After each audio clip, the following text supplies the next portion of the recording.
como é bom ouvir e sentir a presença de Deus, amém? Vamos aqui sentir a presença de Deus nesse lugar. Amém. Aleluia, glórias a Deus.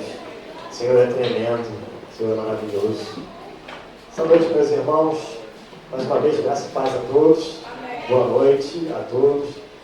Essa noite eu tenho uma palavra de Deus para as nossas vidas, amém? Aleluia. Mais uma vez, glorifico a Deus pelo fato de poder estar aqui trazendo a palavra dele, pelo fato de estar podendo trazer, ao púlpito do Senhor a sua palavra. E eu espero, a Deus, em minha oração que o Senhor possa falar conosco nessa noite mais uma vez.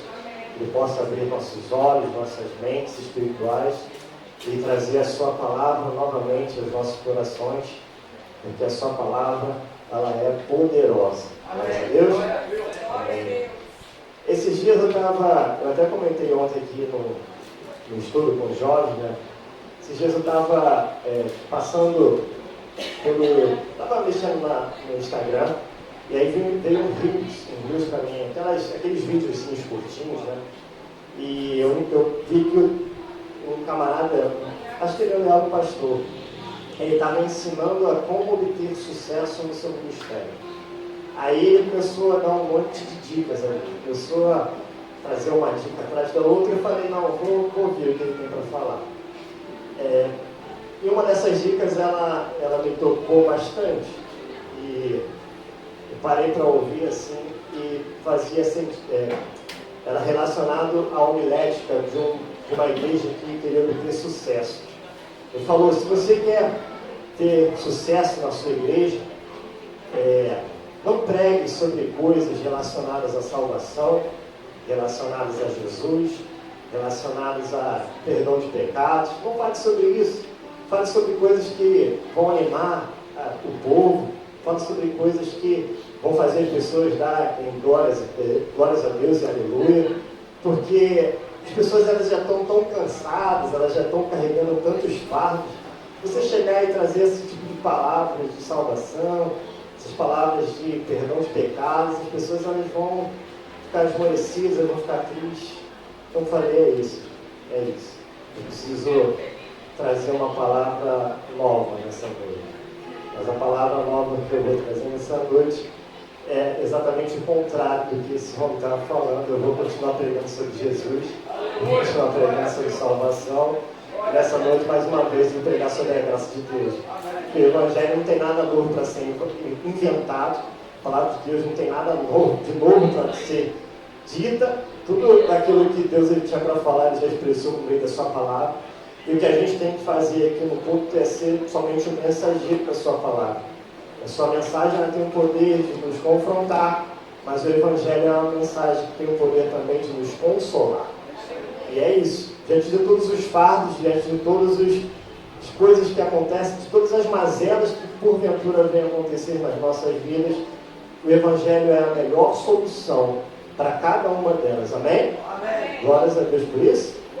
Então, a mensagem que eu tenho nessa noite é uma das mensagens mais importantes e mais incríveis que estão dentro, é uma das coisas mais importantes que estão dentro da doutrina da graça de Deus. Eu quero falar nessa noite sobre o poder do perdão de Deus.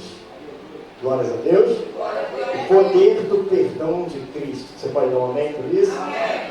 Aleluia. Eu quero falar nessa noite sobre o poder do perdão de Cristo. Eu te peço para abrir sua Bíblia comigo, por favor, no Evangelho de João, no capítulo de número 8.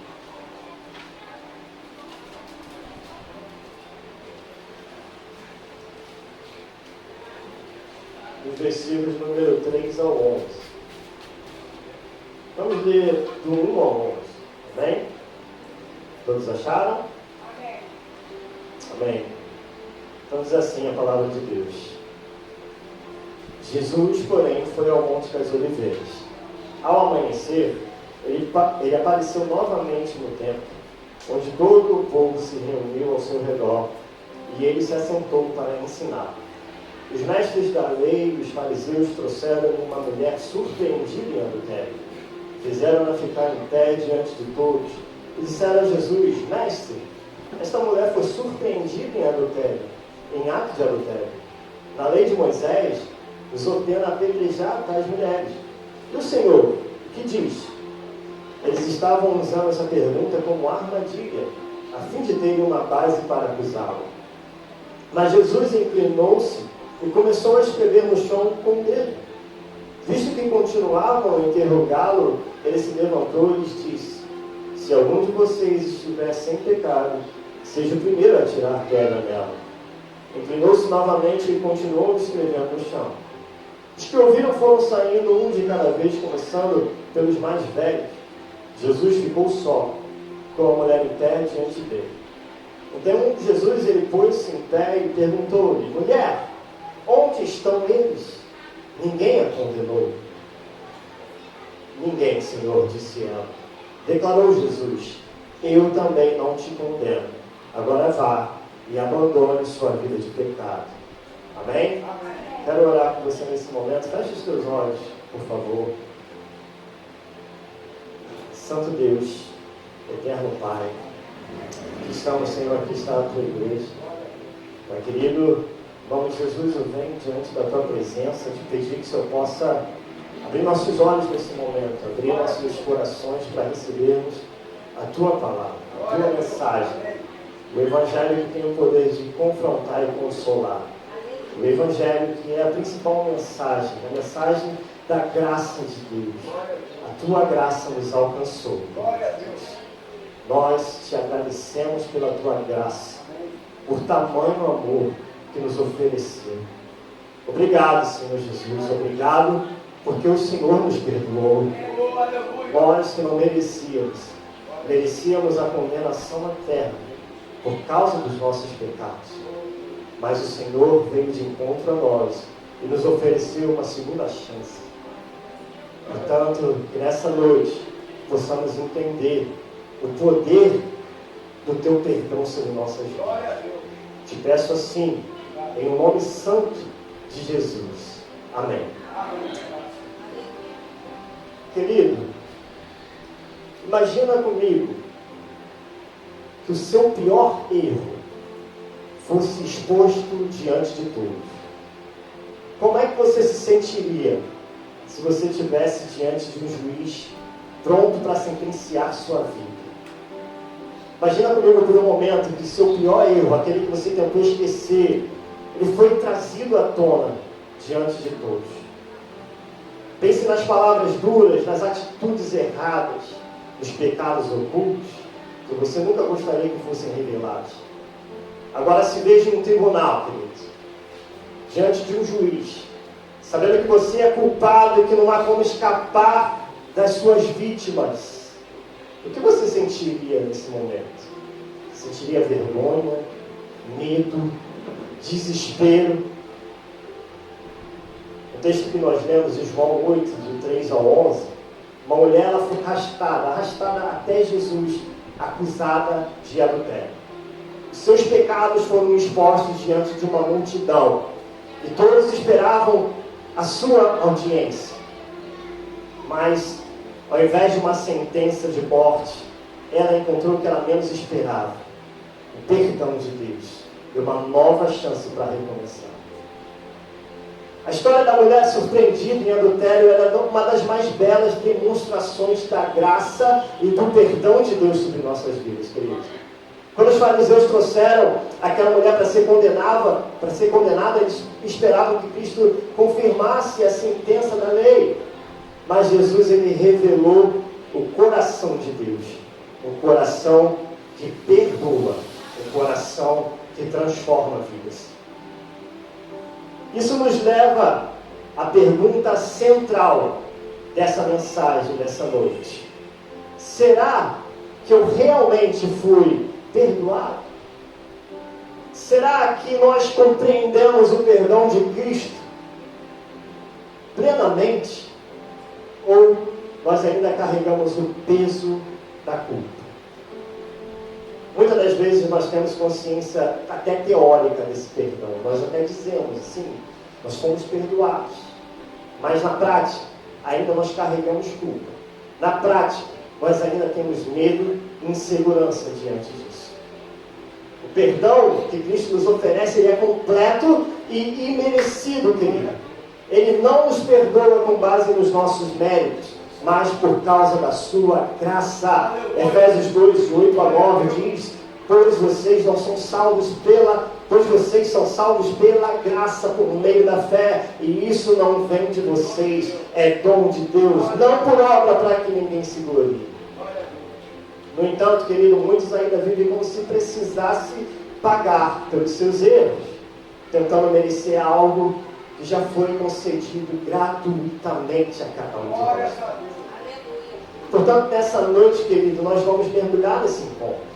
Vamos mergulhar nessa passagem, nessa história, nessa narrativa entre Jesus e a mulher pecadora, para entendermos como é que o perdão de Deus, ele transforma as nossas vidas e nos dá um novo caminho para vivermos.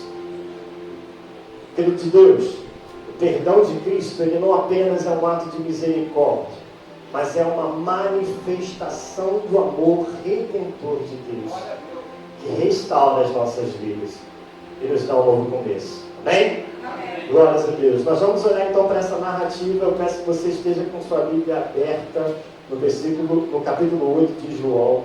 Nós vamos olhar para essa história e nós vamos ver ela por 3 ângulos diferentes. São 3 partes. É como se essa história ela tivesse 3 partes e ela está separada na primeira parte da história, que é a condenação da mulher. A segunda parte é a resposta de Jesus. E por último nós veremos o perdão e a transformação. Amém? Tanto a primeira parte dessa história, a condenação da mulher, nós vamos olhar para os versículos de 3 até o versículo 5. O pecado, queridos, ele nos expõe ao julgamento da lei. Mas Jesus nos oferece uma saída. Glórias a Deus. O pecado, querido, ele nos torna culpado diante da lei de Deus. E por isso nós merecemos julgamento e condenação. Mas Jesus, por meio da sua graça, nos oferece perdão e uma nova chance de viver em retidão. Querido, no capítulo 8, no versículo 3, os escribas e os fariseus, eles trazem uma mulher surpreendida em adultério. E eles vão citar ali a lei de Moisés, que exigia sua morte. Os escribas, eles interromperam o ensinamento de Jesus. Jesus, ele estava ensinando no templo, e eles trouxeram uma mulher pega em adultério e colocaram ela bem no meio daquela multidão. Os escribas e os fariseus, eles eram os líderes religiosos, como todos sabem, os intérpretes da lei de Moisés. E eles trazem essa mulher que foi pega em adultério e ela foi exposta publicamente naquele local. Eles colocaram ela bem no centro da cena, diante de Jesus e da multidão. O ato de trazê-la até o meio de todos, querido, sugere que eles estavam querendo humilhar aquela mulher. Eles colocaram ela bem na cena, bem no centro da cena. Então isso sugere que eles queriam que ela fosse humilhada daquele jeito. Então os fariseus e os escribas, eles vão destacar a gravidade do pecado dela no verso 4. Eles disseram: mestre, essa mulher ela foi surpreendida no próprio ato de adultério. Eles se dirigiram a Jesus como mestre, mas eles não estavam falando mestre de uma forma sincera, porque o seu objetivo não era buscar a sua orientação. O termo que eles usaram, a mulher foi surpreendida, significa que ela foi apanhada no ato do adultério. Enfatiza que não havia dúvidas sobre a sua culpa.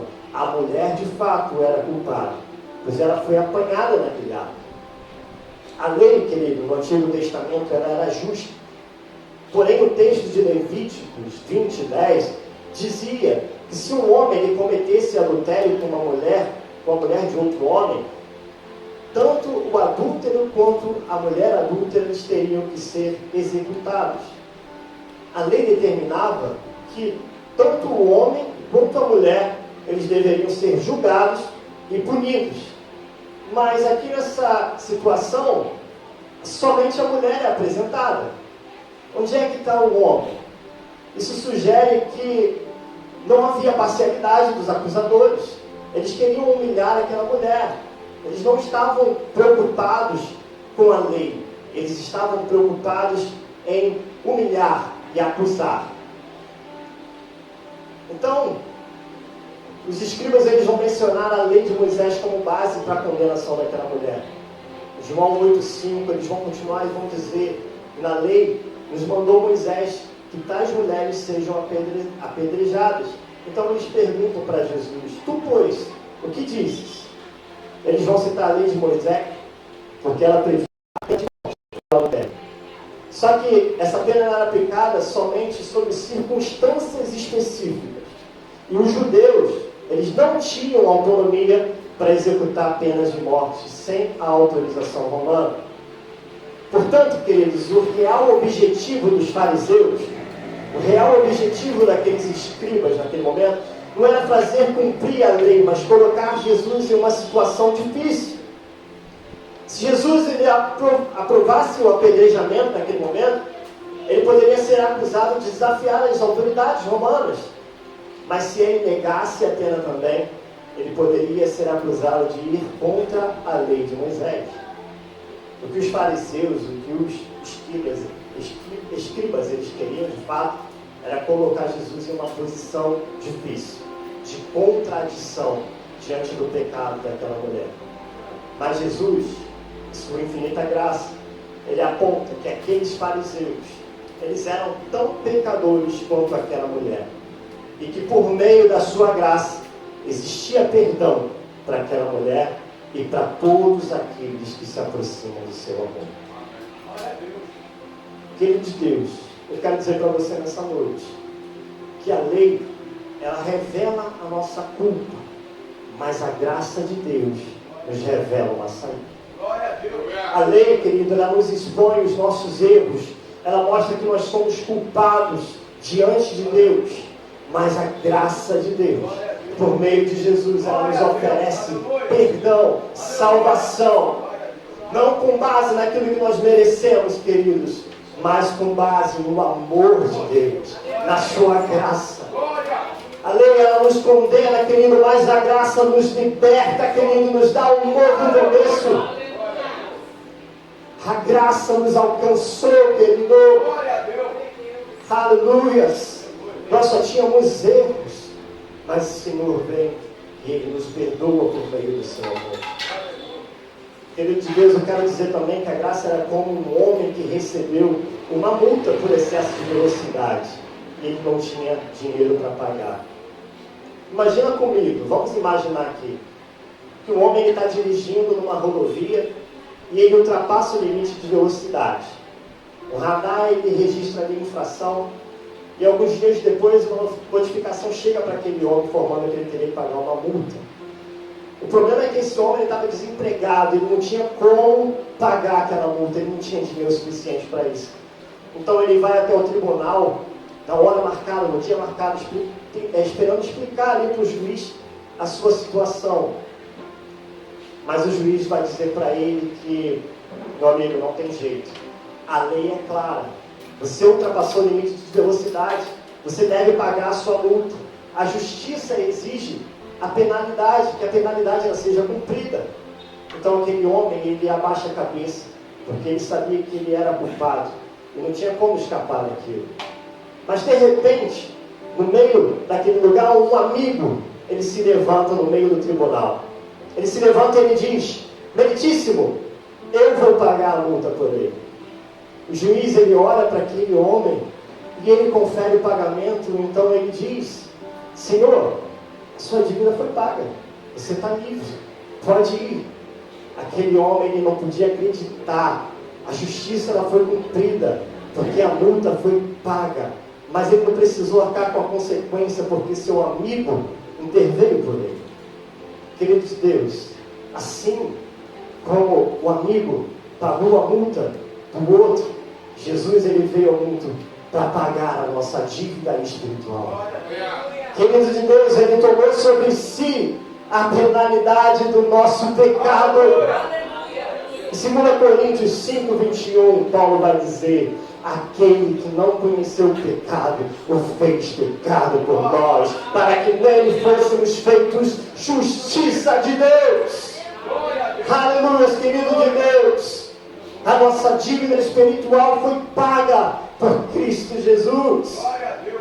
Portanto, queridos, precisar do perdão de Cristo, querido de Deus, eu quero dizer que todos nós precisamos do perdão de Deus. Todos nós, aqui nessa noite, precisamos reconhecer que nós somos pecadores, carentes da graça e da misericórdia de Deus. Essa afirmação, querida, ela resume a essência do Evangelho. O pecado, ele nos separa de Deus. E Ele nos coloca sob a condenação. Mas Jesus veio para nos oferecer perdão e uma nova vida. Assim como aquela mulher foi levada a Jesus, querido de Deus, nós devemos nos aproximar dele com humildade. Nós devemos reconhecer a nossa necessidade de perdão. Todos nós carecemos do perdão de Deus, querido. Não existe ninguém digno. Não existe ninguém que nasça sem precisar deste perdão.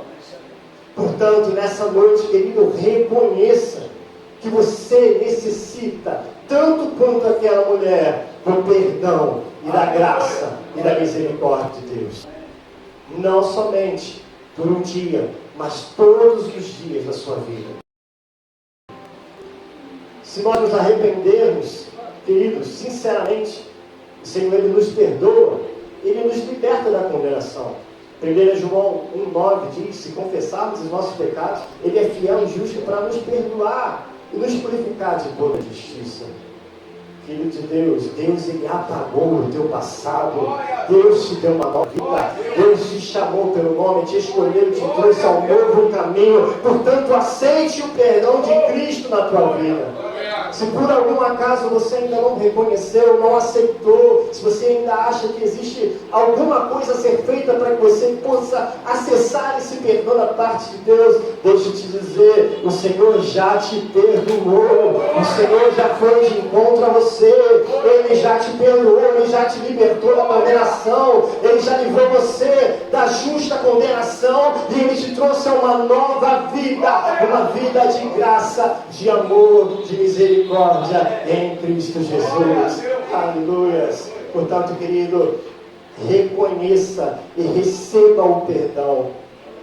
Assim como nós recebemos o perdão, nós também devemos aprender a perdoar, querido, todos aqueles que nos ofendem. Em Efésios 4,32 diz, antes, sede uns para com os outros benignos, compassivos, perdoando-nos uns aos outros, como também Deus em Cristo vos perdoou.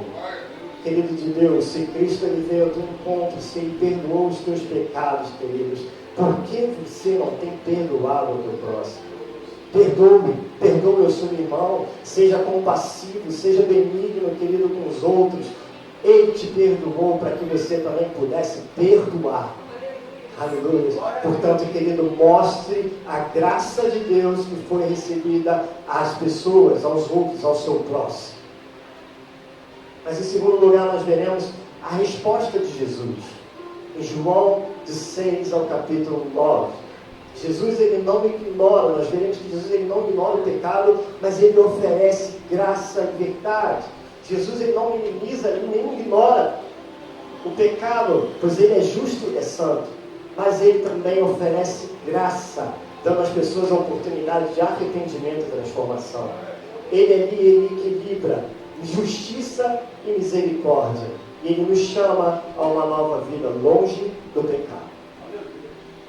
Enquanto os escribas e os fariseus eles tentavam armar uma armadilha para Jesus, Ele toma uma atitude inusitada. Jesus ele toma uma atitude inusitada. E Ele responde aos fariseus revelando a justiça e a sua graça. Ao invés de responder imediatamente, Jesus ele se inclina e começa a escrever no chão. Em João 8,6 vai dizer que isto diziam eles, tentando para que tivesse que o acusar. Mas Jesus, ele inclinando-se, escrevia com o dedo em terra. Ele toma ali uma atitude inusitada diante daquela pressão dos fariseus. Jesus, ele, com esse gesto enigmático, que a Bíblia não revela exatamente o que ele escreveu no chão, mas nós podemos ter algumas interpretações a respeito do que, de fato, ele estava escrevendo no chão com Deus. Algumas interpretações dizem que ele escrevia os pecados dos acusadores naquele momento. Ele começou a expor um a um os pecados daqueles homens.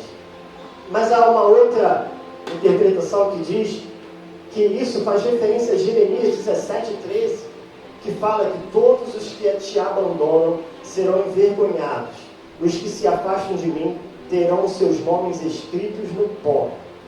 É uma citação do passado de Jeremias que mostra que, provavelmente ou possivelmente, Jesus ele poderia estar escrevendo ali o nome de cada fariseu, o nome de cada escriba, de cada acusador, naquele momento em que ele se abaixa e começa a escrever no chão. Mas há também uma outra interpretação que diz que ele criou aquele momento só para o silêncio de todos, só para que eles pudessem refletir aquele caso, aquela situação. Mas então os fariseus, eles insistem por uma palavra, e Cristo ele vai responder aos fariseus. No verso 7, e como se insistissem em perguntar-lhe, ergueu-o e disse-lhes: aquele que dentre vós está sem pecado, seja o primeiro que atire pedra contra ela. Diante então da insistência dos fariseus, queridos, e dos escribas, Jesus ele responde a eles com uma declaração que desmonta toda aquela armadilha que fizeram para Jesus. Ele diz: quem estiver sem pecado, que atire a primeira pedra contra ele. A lei, segundo a lei, as testemunhas de acusação, elas deveriam ser as primeiras a lançar as pedras. O Deuteronômio 17:7 fala sobre isso. No entanto, Jesus faz um desafio. Eles próprios eram os pecadores. Ele desafia que o primeiro que jogasse a pedra, que aquele que não tivesse pecado, que fosse o primeiro a jogar a pedra naquela mulher. E eles começam a sair. Ele não diz para aquela mulher ela era inocente, mas ele mostra que os seus acusadores não estavam qualificados para julgá-la da maneira justa, porque eles estavam agindo com hipocrisia. Então, após falar isso, Jesus ele volta a escrever no chão. O texto de João 8:8 vai dizer: e tornando a inclinar-se, escrevia na terra. Jesus ele volta a escrever no chão. Ele está reforçando ali o seu desprezo pela hipocrisia dos fariseus, dando espaço ali para que eles pudessem refletir. E esse silêncio ele cria um momento de autorreflexão. Eles levam os acusadores a enxergar a sua própria culpa. Então os acusadores eles vão um por um embora. O verso 9 diz que quando ouviram isso, foram se retirando um a um, a começar pelos mais velhos, até o último. Ficou só Jesus e a mulher que estava no meio. Então, começando pelos mais velhos, os mais velhos, eles foram saindo um a um. E Jesus, ele não os envergonha publicamente, mas ele os leva a perceber que também eram culpados diante de Deus. No final, só Jesus e a mulher permaneceram. Isso mostra, queridos, que somente Jesus, ele tem poder de perdoar pecados. Somente Jesus tem poder de acusar e de julgar alguém. Portanto, Cristo, ele demonstra ali o perfeito equilíbrio sobre justiça e graça. Ele não ignora o pecado daquela mulher. A mulher era pecadora, ela era culpada. E ele reconhece isso. Mas ele não compactua com a hipocrisia dos fariseus. Os fariseus, eles queriam manipular a justiça para os seus próprios interesses. E no final, Jesus ele oferece então uma chance de redenção. Ao invés de condenar aquela mulher, ele dá uma nova oportunidade de transformação, uma nova oportunidade de vida. Queridos, eu quero dizer nessa noite que o julgamento ele cega, mas a graça de Deus nos abre os olhos para a misericórdia. Quando nos colocamos como juízes dos outros, quando nós nos colocamos nesse papel de acusadores, a nossa visão ela fica distorcida, sabia disso? Nós focamos nos erros dos outros, ignoramos as nossas próprias falhas. E foi isso que aconteceu com os fariseus, nesse texto que nós acabamos de ver. Eles estavam ali prontos para condenar aquela mulher adúltera, mas eles não enxergavam os seus próprios pecados. Jesus então ele mostrou a compaixão àquela mulher. Ele agiu com graça, ele abriu os olhos dos acusadores para a sua própria condição pecaminosa e ele ofereceu à mulher uma chance de restauração. Ele ofereceu ali àquela mulher uma chance de novidade de vida, de refazer os seus caminhos e de andar uma vida nova com ele.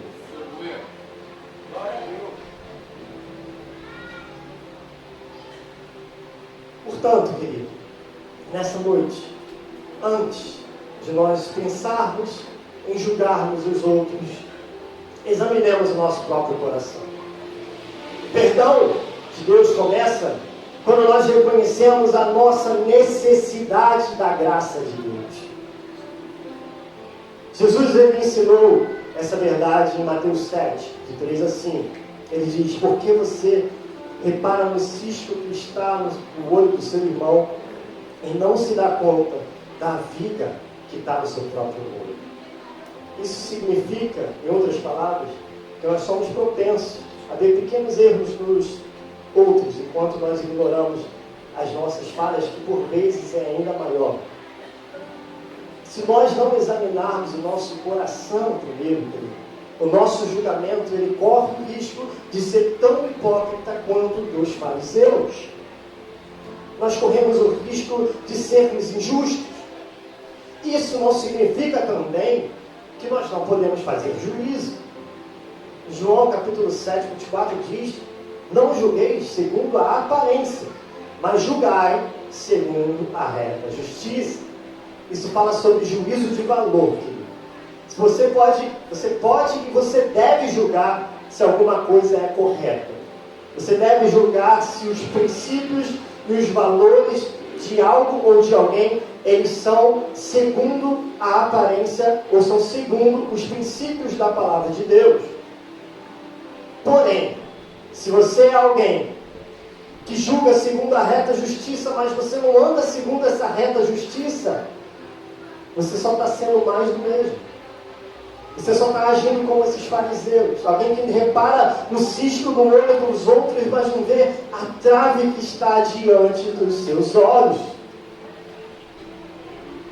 Portanto, querido, antes de criticar, antes de corrigir alguém, tire um momento e reflita. Faça uma autoavaliação. Será que eu cometi erros semelhantes? Eu estou julgando essa pessoa com justiça ou estou julgando essa pessoa com orgulho? Será que eu estou julgando essa pessoa pelos atos que ela comete segundo a palavra de Deus? Ou será que eu estou somente julgando essa pessoa por orgulho próprio? Com injustiça? Eu estou tentando ajudar essas pessoas ou estou apenas apontando para as suas falhas? O que eu estou fazendo diante das falhas dela? Será que eu estou ajudando ela a melhorar? Ou será que eu só sou um crítico disposto a ser o primeiro a apontar o dedo assim que essa pessoa comete o erro? Peça a Deus, querido, nessa noite, que Ele revele as áreas em que você precisa crescer e mudar. Cultive um coração humilde. Reconheçamos as nossas próprias falhas, que nos tornemos mais compreensivos com os outros. Por exemplo, eu falei ontem aqui com os jovens, eu era um cara que tinha muito pouca paciência, principalmente no meu local de trabalho. Quando chegavam algumas pessoas, eu já torcia a cara para algumas pessoas. Quem trabalha com comércio sabe bem o que eu estou falando aqui, né? Ontem foi só eu falar aqui, que os jovens começaram: eu também passei por isso, eu estou passando por isso agora, eu vou passar por isso, enfim. É uma coisa que acontece, gente. A gente que lida com gente, né? A gente está sempre propenso, e a gente está sempre... a gente pode cair em si.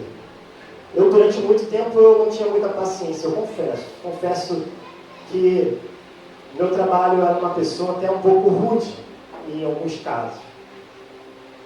Mas eu reconheci que eu tenho falhas igualmente, e tenho tantas falhas quanto aquelas pessoas que me irritavam no meu trabalho. Portanto, eu decidi que eu precisava mudar. Eu entendi que aquelas pessoas que eu tanto achava que me irritavam, eu era tão iguais a ela quanto, cheio de falhas, cheio de coisas que precisavam ser mudadas, cheio de pecados iguais, cheio de ações que me distanciavam da graça de Deus. Portanto, que os nossos corações sejam humildes e que nós possamos agir com misericórdia e compaixão também. Se alguém falhar, querido, pense, como é que eu gostaria de ser tratado nessa situação? Se você vê uma pessoa que comete uma falha, um pecado, vamos dizer assim, a primeira coisa que nós podemos pensar é como é que eu gostaria de ser tratado nessa situação. Muitas pessoas, elas esperam a falha dos outros para poderem destruir e acabar com as vidas das pessoas. Mas você pode ser diferente. Você pode agir com compaixão, pensando, e se fosse comigo? Será que eu gostaria de ser pisoteado, de ser destruído dessa forma? Prefira ajudar, restaurar, ao invés de condenar. Jesus nos ensina a corrigir com amor, não com dureza. Em Gálatas 6:1, Paulo vai dizer, irmãos, se alguém for surpreendido em algum pecado, vocês que são espirituais deverão restaurá-lo com mansidão. Cuide-se, porém, cada um para que também não seja tentado. Querido, perdoe como Deus perdoa você. Deus nos perdoa constantemente, querido. Será que nós temos feito isso uns com os outros? Guardar ressentimento, criticar demais, pode nos afastar das pessoas e até mesmo de Deus. Portanto, pratique o perdão genuíno nessa noite. Pratique o perdão. Lembre-se que nós também precisamos da graça de Deus todos os dias da nossa vida. Tanto quando nós focamos em examinar o nosso próprio coração, antes de julgarmos o nosso próximo, nós nos tornamos pessoas mais humildes, compreensíveis e parecidas com Cristo. As pessoas mais próximas de Deus, guarde bem isso que eu vou falar, as pessoas mais próximas de Deus são aquelas que mais praticam a misericórdia, sabia disso? As pessoas mais próximas de Deus são aquelas que mais praticam a misericórdia. Portanto, pratiquemos o perdão, pratiquemos o amor, pratiquemos a graça de Deus, assim como um dia nós fomos alcançados por ela, assim como um dia nós fomos perdoados por ela, e assim como um dia nós seremos transformados pela glória de Deus. E por último, a última cena dessa história, o perdão e a transformação. João 8, 10 e 11. O perdão de Jesus, ele nos livra da condenação e nos chama para uma nova vida. O perdão de Jesus, ele não apenas nos liberta da culpa e da condenação do pecado, mas ele também nos dá uma oportunidade de recomeçar. Ele nos chama a viver de forma transformada, deixando para trás o pecado e seguindo um caminho de graça e obediência. Após aqueles acusadores da mulher adúltera saírem um por um, restaram apenas Jesus e a mulher diante da multidão. Então o Senhor Jesus, ele faz uma pergunta àquela mulher. No versículo 10, ele fala, mulher, onde estão os teus acusadores? Ninguém te condenou. Jesus, ele sabia que os acusadores, eles tinham ido embora, mas ele faz essa pergunta para aquela mulher, porque ela precisava reconhecer a nova situação dela. Ela não estava mais sob a condenação humana. A pergunta, querida, ela era espiritual. Jesus, ele pergunta isso, querendo dizer assim, querida, quem é que pode te condenar? Somente eu tenho o poder de te condenar. E depois dessa pergunta, Jesus, ele lança a sua sentença. É uma sentença misericordiosa sobre aquela mulher, mas logo em seguida ele também traz uma orientação. João 8:11, Jesus vai dizer, nem eu te condeno. Vai e não peques mais. Jesus, ele lança então a sentença misericordiosa. Ele fala: nem eu também te condeno. Jesus, queridos, como Filho de Deus, ele tinha a autoridade necessária para condenar aquela mulher. Mas ele escolhesse oferecer a graça e o perdão. Ele não está ali justificando o pecado dela, mas ele está oferecendo uma oportunidade de recomeçar. Isso reflete a missão de Jesus. Em João 3,17 diz: porque Deus enviou o seu Filho ao mundo, não para que ele condenasse o mundo, mas para que o mundo fosse salvo por ele. Queridos de Deus, Deus não veio para condenar, Deus não veio para condenar a gente, Deus veio para nos salvar, Deus veio para salvar o mundo pecador, o mundo que era distante da mensagem dele. Deus, ele não veio para condenar esse mundo, um mundo que somente tinha coisas ruins para oferecer ao Filho de Deus que pisou em carne, mas ele veio para salvar esse mundo. Ele tanto amou o mundo, Deus tanto amou o mundo, que enviou o seu Filho unigênito para todo aquele que nele não cresça, mas tivesse vida eterna. E logo depois disso, Jesus, ele faz a orientação mais importante dessa noite. Ele diz para aquela mulher: vai e não peques mais. Jesus, ele não apenas perdoa, mas Jesus também orienta. Aquela mulher, após ser orientada, após ser perdoada, ela deve abandonar a sua vida de pecado. O perdão, querido, ele não é um incentivo para continuarmos pecando, mas ele é uma oportunidade de transformação. Em Romanos 6, 1 e 2, Paulo vai dizer: que diremos então? Continuaremos pecando para que a graça aumente? De maneira nenhuma. Nós, os que morremos para o pecado, como poderemos continuar vivendo nele? Querido, a graça não anula a santidade, porque ele te chamou por meio da sua graça. Nós devemos andar em santidade dia após dia, dia após dia.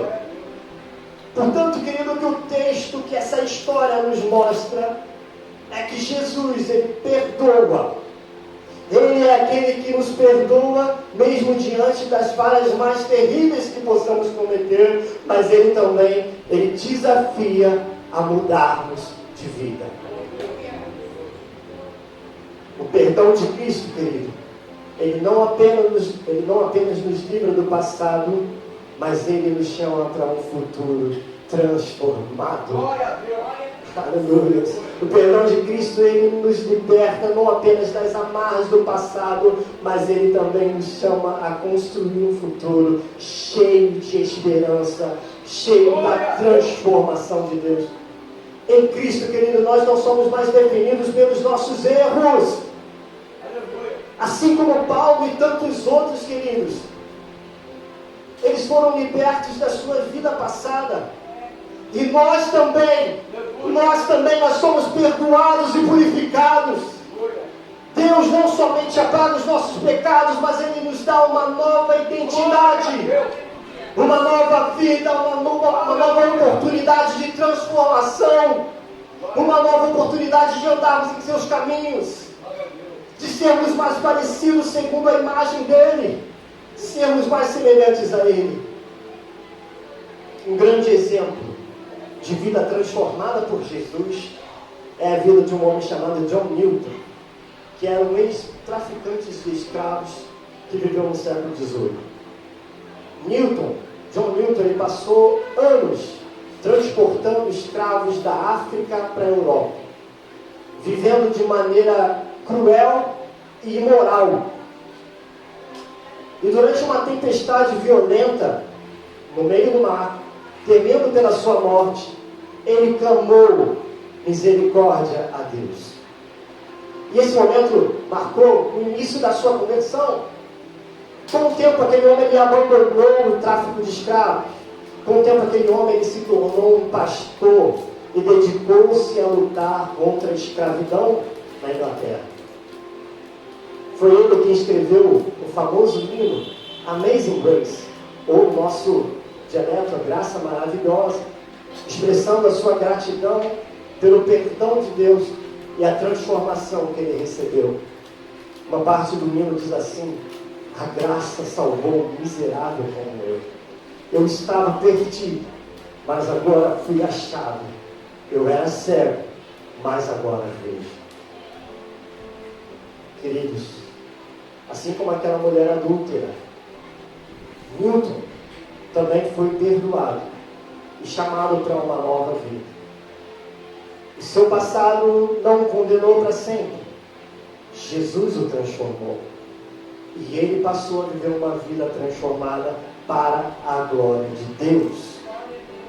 Essa história ela nos lembra, querido, que ninguém está além do perdão de Cristo. Ele nos livra da condenação e nos convida a viver de forma renovada. Ainda há espaço, ainda há lugar para o perdão de Deus. Quando Jesus nos perdoa, queridos, Ele nos dá um novo caminho. Portanto, abandonemos de uma vez por todas a nossa velha vida e sigamos no caminho da santidade. Avalie o seu coração e veja se existe alguma área que ainda exerce influência do pecado. E peça a Deus nessa noite, nesse dia, que Ele revele o que precisa ser transformado. Faça uma lista, querido, se possível for, de práticas e hábitos que você precisa abandonar. E reflita sobre como elas afastam você de uma vida plena com Cristo. Faça isso nessa noite. Examine o seu coração, querido, pois hoje é dia do perdão de Deus para a sua vida. Lembre-se também que o perdão de Deus, o perdão de Jesus não é apenas uma declaração, mas é um convite para um novo começo. Abrace o perdão e permita que Ele transforme o seu modo de pensar e agir. A sua vida, querido, passou por uma mudança radical. Você é nova criação. E tem o poder de viver da maneira transformada, de viver de uma maneira diferente de antes. Mas nós, crentes maduros na fé, nós também precisamos mostrar frutos dessa transformação. Nós também precisamos viver digno da graça que nos foi concebida. Em Efésios 4, de 1 a 3 diz: como prisioneiro no Senhor, rogo-lhes que vivam de maneira digna da vocação que receberam. Sejam completamente humildes e dóceis, e sejam pacientes, suportando uns aos outros com amor. Façam todo o esforço para conservar a unidade do Espírito pelo vínculo da paz. Querido, isso envolve não somente abandonar o pecado, mas crescer em graça, em santidade e em serviço no reino de Deus. Portanto, querido, eu quero concluir essa mensagem e pedir que os músicos já vão tomar o seu lugar. Eu quero concluir dizendo que o perdão de Jesus, Ele nos ensina que Cristo não veio para condenar, mas para salvar. Assim como aquela mulher, nós somos pegos em pecado, mas Cristo nos oferece a graça de Deus. Querido, pode se colocar de pé nesse momento. Nós vamos louvar o Senhor.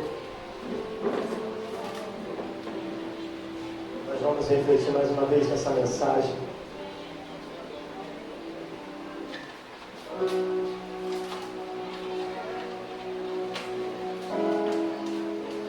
Porque essa é a oferta do Evangelho para as nossas vidas, queridos. O Cordeiro de Deus, Ele não tinha pecado nenhum. Ele poderia nos condenar pelos nossos delitos, pelos nossos pecados, mas Ele não nos condenou. Ele nos perdoou. O Cordeiro de Deus te perdoou, querido de Deus. Você pode glorificar ao Senhor por isso. Ele poderia te condenar. Ele era o único que tinha poder para condenar. E nós somos nascidos em pecados. A palavra de Deus diz que tudo o que nós queremos fazer é o mal, e que não há nada de bom que nós possamos fazer nessa vida. Mas a graça dele nos alcança e nos alcançou. Ah, querido de Deus, ele nos perdoou, ele nos ofertou a sua graça por amor. Nós não tínhamos nada para oferecer a ele, mas ele nos ofertou a sua vida. Ele nos deu a sua vida em amor. Aleluia. Obrigado, Jesus. Você pode agradecer a ele com mãos estendidas, dizendo: Deus, obrigado por ter enviado o maior objeto do seu amor. Eu não merecia esse amor. Eu não merecia esse amor. Mas a sua graça me alcançou. Eu não merecia, pelo amor de Deus, mas o Senhor nos perdoou. O Senhor nos alcançou. Portanto, querido, se você foi perdoado, viva como alguém que recebeu uma nova chance. Viva como alguém que recebeu esse perdão de Deus. Viva em santidade. Viva longe dos prazeres do pecado, dos prazeres da carne, dos prazeres pecaminosos e momentâneos. Viva uma vida para o louvor da glória de Deus. Todos os dias, todos os dias. Seja consolado e confrontado pela notícia do Evangelho, querido de Deus. Aleluia, aleluia. Mas se existe alguém nos assistindo nessa noite que ainda não experimentou esse perdão, eu quero dizer para você que hoje à noite é noite de recebê-lo e começar uma nova caminhada com ele.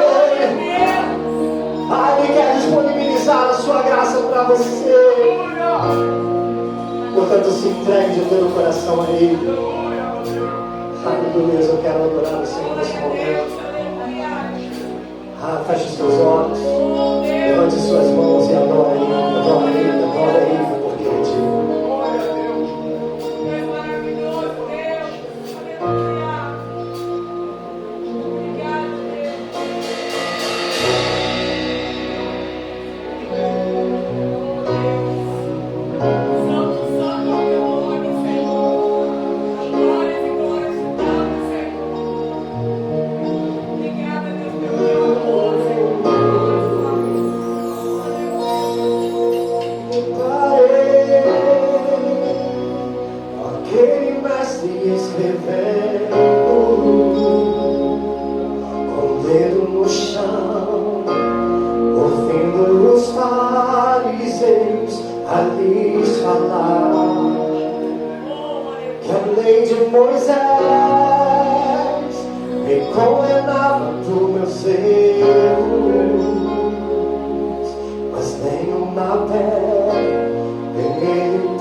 Sem pecado e não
troco.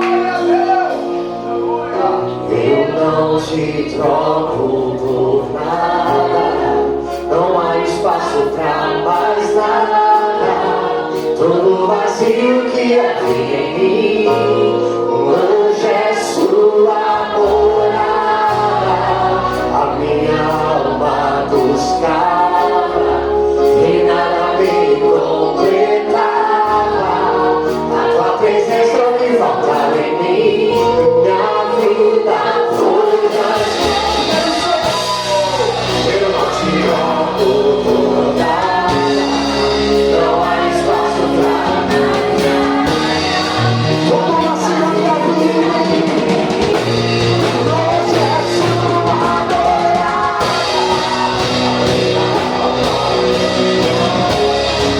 Passava comigo, ela cantava. Minha vida foi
Obrigado.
esse louvor. Aleluia. Aleluia. Obrigado pela oportunidade. Aleluia. Glória a Deus, querido. Fomos alcançados pela graça. A graça do Senhor nos alcançou. Graças a Deus. Amém, queridos? De lá em Coríntios 5,17, que agora nós somos nova criatura em Cristo Jesus. Ele nos fez uma nova criatura. Palavra abençoada nesta noite. Nós queremos nesse momento, meu filho, fica quietinho, tá? Nós queremos nesse momento lhe dar a oportunidade de você ofertar na casa do Senhor. Pega agora o envelope, o nosso irmão recebeu o envelope. Você sabe das nossas necessidades, graças a Deus que o aluguel já está pago. Amém, igreja? A primeira parcela também do IPTU já está paga. Aquela primeira parcela na nossa reunião aqui, de 4 parcelas de 100 reais, parece. A primeira já foi paga no aluguel e nós agradecemos por isso. Porém, nós precisamos ainda do seu amor e da sua generosidade. Você que ainda não ofertou, você que não ensinou, pega aqui o teu envelope e nós estaremos orando. Eu quero também, antes de nós terminarmos, orar pela pastora Sandra, que completou aniversário no dia 12, agradecer a todos aqueles que colaboraram nesse primeiro mês, de 35 pessoas, 33 pessoas deram a sua colaboração com aquele carnezinho dos 15 reais. E com isso a gente fez a primeira parte, agora vamos entrar na pintura da igreja, enfim, e graças a Deus por isso. E eu tenho certeza absoluta que agora, quando chover, não vai mais pingar na igreja. Apesar de que o homem, eu falei assim, aí, tá tudo legal, ó, ora para não chover. Mas ele não tem fé, mas eu fui lá em cima, tá, irmão? Dá uma chegadinha lá para ver como é que é. Eu dei uma chegadinha lá, botei a escada lá na cozinha, do lado de lá, e consegui visualizar esse telhado que 23 anos nunca visualizei, eu consegui enxergar. Porque ele foi lá em cima e falou, eu não consigo ver o que está acontecendo. Eu falei, então eu vou te mostrar. Aí eu tive que dar uma, tirei aquelas 2 placas ali, peguei 2 cabos de vassoura, verifiquei os furos, botei daqui para baixo o cabo de vassoura lá para cima, para que de lá ele pudesse ver o cabo de vassoura e ver onde estava o problema. Viu, meu irmão? Ajudei, né? Então, a primeira parte, graças a Deus, está feita, mas nós vamos dar uma continuidade. Eu quero agradecer todas as pessoas que colaboraram, carnezinho de 15 reais. Você que está do outro lado, que quer nos ajudar, a gente está de porta aberta para receber ajuda. A gente aqui, né? Não é soberbo nem orgulhoso. Se você quiser nos abençoar também, você pode fazer. Tá bom, querido? Nós queremos agradecer a Deus. Obrigado, Senhor, por esta oferta, pelos dizimistas, pelos ofertantes, por todos aqueles que colaboraram com a tua casa durante todos esses anos.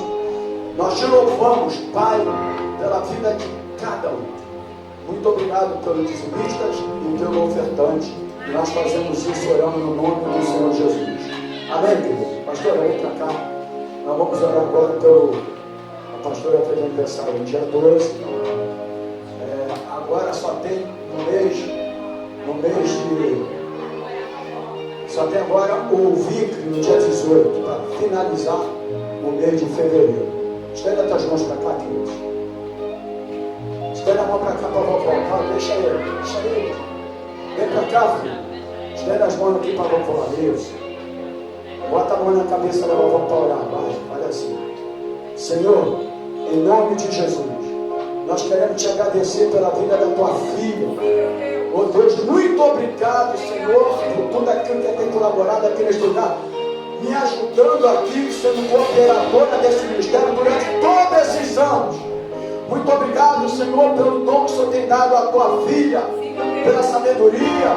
Eu peço que o Senhor venha fortalecê-la agora, diante, muitas vezes, daquilo que tem acontecido, neste ano. Nós pedimos que o Senhor venha dar força à tua filha, fortalecer a tua filha, pelo poder do Espírito Santo, da sabedoria, pelo teu Espírito Santo, a maneira de agir, em nome do Senhor Jesus. Mas nós queremos te agradecer pela vida da tua filha, que não entrou em nenhum hospital, Pai, que ficou internada durante mais um ano. Obrigado, Senhor, pelas provisões, pelos livramentos. Muito obrigado, Senhor, que o poder do teu Espírito Santo esteja cada vez mais na vida da tua filha agora. Repreenda todo mal. Praga alguma entrará na sua tenda. A tua palavra diz isso, e nós profetizamos a tua palavra. Praga alguma entrará na sua vida. Doença não se manifestará no teu corpo. Nós repreendemos toda a obra do inimigo contra a vida da tua filha agora. Que somente o poder do Espírito Santo do Senhor esteja sobre a vida dela. Nós abençoamos e oramos assim, no nome do Senhor Jesus. E a igreja diga glórias a Deus e aplauda o Senhor Jesus. Leva-nos guardado por ti. Livra do homem maligno, do homem sanguinário, do roubo, do assalto, do acidente e das balas perdidas. E que o amor de Deus, que a graça do Senhor Jesus e a comunhão do Espírito Santo do Senhor esteja na vida de todos vocês, não só hoje, mas para todo sempre. E a igreja que foi salva pela graça, diga glória a Deus.